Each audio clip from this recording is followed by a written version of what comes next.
И сегодня в гостях у программы «25-й час» лидер фракции ЛДПР в Государственной Думе Владимир Жириновский. Владимир Вольфович, добрый вечер. Добрый вечер. Ну вот начать беседу хотелось бы с этой перестрелки в Крыму. Ее уже назвали провокацией. В Киеве все пытаются мобилизовать армию, и некоторые свободолюбивые, даже не россияне, скорее москвичи, снова пугают друг друга словом «война». Как по-вашему, вооруженное противостояние в Крыму ли, на Украине ли, оно вообще возможно? Значит, ничего не нужно бояться. Никакой у нас мобилизации не будет. Никого от нас никуда не пошлют. Если потребуется какая-то помощь, допустим, уже есть разрешение с этой федерации, то это будут в основном какие-то части спецназа. Те части, которые действуют своими методами, а от этого столкновения с постановкой в зону риска, опасности наших военнослужащих, ничего этого не будет. Тут какие силы? Допустим, Майдан. Надо сворачивать. А куда идти? И кто его может свернуть? В Киеве есть более политическая власть, которая может свернуть Майдан. То есть анархия. Но стоять уже всю зиму, ноябрь, декабрь, январь, 5-й месяц, холодно, все-таки питание однообразное, люди болеют. Люди хотят уходить. А куда уходить? Они же боятся, а вдруг будут привлекать к уголовной ответственности. Всех засняли на Майдане, потому что там стоят 5 месяцев. Всех записали.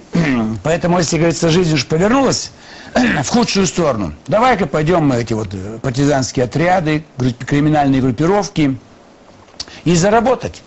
Они уже захватывают машины, грузовики, квартиры, имущество. Да избивают людей на улице. Людей убивают. Ну все виды насилия. Почему? Толпа.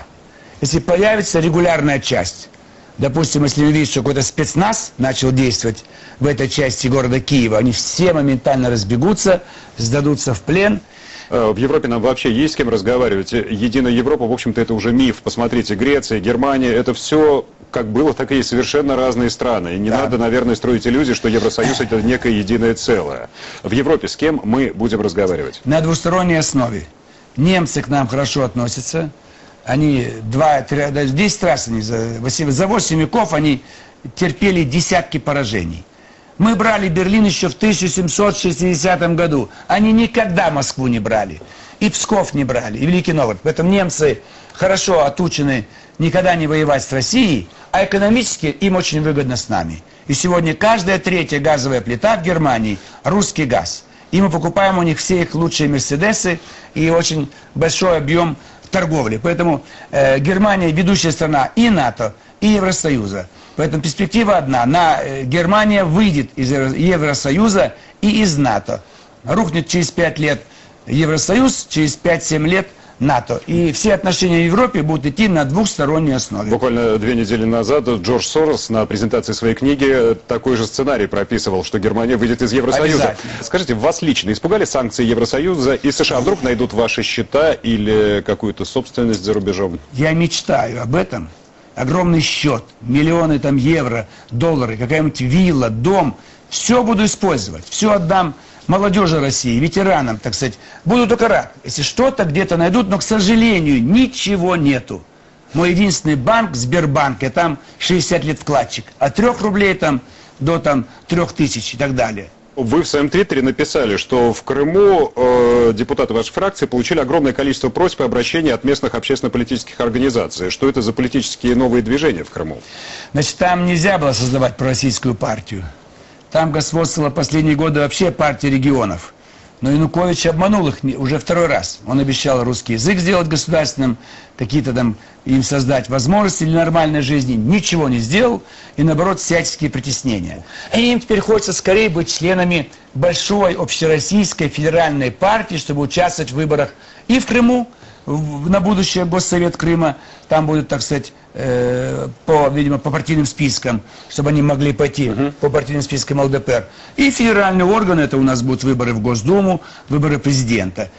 Скажите, а какую политику вы собираетесь проводить в Крыму? Что вы предложите крымчанам, жителям нового субъекта Российской Федерации? Крымчане – это Крымский полуостров, это абсолютно рентабельный регион. Миллионы туристов дадут такое огромное количество денег в Крыму, что ему все достаточно будет. Поэтому разговоры о том, что надо очень помогать Крыму, там какую-то свободную зону делать, какие-то налоги отменять, это люди говорят, которые не сведущие в экономике. Это будет один из самых самодостаточных регионов. У Крыма будут блестящие условия для развития, а с учетом того, что это курорт всемирного масштаба, это лучший курорт планеты Земля. Я весь мир объехал, такого хорошего курорта нет нигде.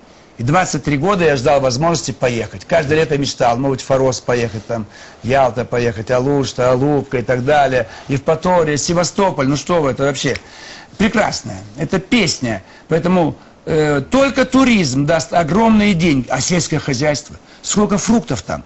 Это же мы, зачем нам покупать где-то там Турция, там Чили, мы в Крыму купим все продукты. А какое шампанское, новый свет. Такого шампанского нет в мире, нет нигде. А пляжи, Евпатория, детский курорт, Артек. То есть там будут деньги крымчане зарабатывать каждый день и будут самые богатые жители нашей страны. Ну что ж, Владимир Вольфович, может быть, летом встретимся с вами обязательно. в Крыму? Всех ждем в Крыму. Всех.